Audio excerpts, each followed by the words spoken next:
दौरे पर मायावती। चुनावी दौरे पर बीएसपी सुप्रीमो। आज से ओडिशा के चुनावी दौरे पर मायावती। ओडिशा राज्य से लोकसभा चुनाव का अभियान।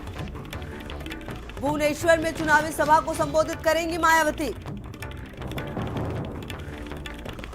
तो आज से ओडिशा के चुनावी दौरे पर मायावती और कहीं ना कहीं ये शुरुआत लोकसभा चुनाव अभियान की मायावती के लिए, जहां हर पार्टी अगर दूसरी पार्टियों की बात करें तो कहीं ना कहीं शुरुआत हो चुकी है, लेकिन गठबंधन थोड़ा पीछे नजर आ रहा था और आज मायावती उसकी शुरुआत करेंगे। ओडिशा के चुनावी दौरे पर आज मायावती, देखना होगा जब दौरे पे पहुंचेंगी तो किस तरह से जनसभा को संबोधित करेंगी, क्योंकि इस बार जिम्मेदारियां बिल्कुल अलग, अपनी पार्टी के साथ साथ सपा के लिए भी और जगह जगह पर।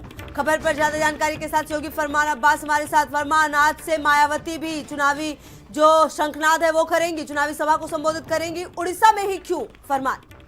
देखिए, ये मायावती की पहली चुनावी रैली है और उड़ीसा में उन्होंने ये पहली रैली आयोजित की है जहां से लोकसभा चुनाव का वो बिगुल फूकेंगे और अपने प्रत्याशी के लिए जो वहां का जो एक प्ले ग्राउंड है वहां पर एक बड़ी चुनावी रैली को संबोधित करेंगी।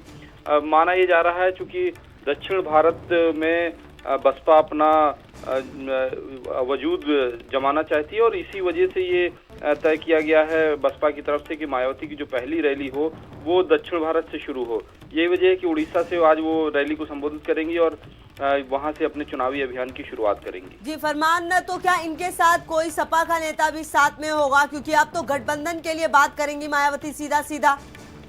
देखिए, अभी तो ये तय नहीं हुआ है कि समाजवादी पार्टी का कौन बड़ा नेता वहां पर रहेगा, लेकिन माना ये जा रहा है कि जो गठबंधन के नेता हैं वो भी वहां पर उस रैली में शामिल रहेंगे। एक संयुक्त रैली करके ये मैसेज देने की कोशिश की जाएगी कि गठबंधन न सिर्फ उत्तर प्रदेश में बल्कि देश के जो दूसरे हिस्से हैं वहां पर भी मजबूती से लड़ रहा है। जी बिल्कुल। और फरमान, अब जिम्मेदारियां भी तो ज्यादा हो गई है मायावती के लिए। पहले सिर्फ अपनी पार्टी थी, लेकिन अब बात गठबंधन की करनी है और कहीं ना कहीं लोगों को भी कन्विंस करना है। दो अलग विचारधारा वाले एक साथ आ गए हैं अब बिल्कुल तकरीबन 2.5 दशक से भी सपा और बसपा एक दूसरे के विरोध की धुरी रही हैं, लेकिन इस चुनाव के ठीक पहले जिस तरह से धुर विरोधी उत्तर प्रदेश की जो दोनों पार्टियां हैं वो एक प्लेटफॉर्म पे आई और गठबंधन करने के बाद ये काशीराम और मुलायम सिंह के जमाने में समाजवादी पार्टी और बहुजन समाज पार्टी ने गठबंधन किया था और बीजेपी से के खिलाफ मुकाबला किया था और बीजेपी को तकरीबन उस जमाने में हार का सामना करना पड़ा था। और एक बार फिर से 2.5 दशक की लंबी दुश्मनी के बाद, दोनों पार्टियों की दूरी के बाद एक बार फिर से दोनों पार्टियां नजदीक आई और ये आपकी उत्तर प्रदेश में गठबंधन करने के बाद बीजेपी के खिलाफ एक मोर्चा खोला है। जी फरमान, क्या कुछ फरमान इस बारे में जानकारी है कि वक्त क्या होगा जब जनसभा को संबोधित करेंगे और क्या कुछ और भी कार्यक्रम है उड़ीसा में?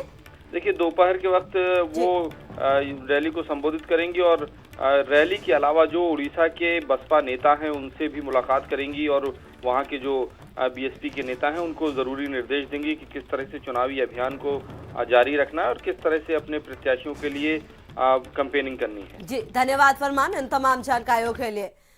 यूपी में चौथे चरण के लिए नामांकन आज से है। 13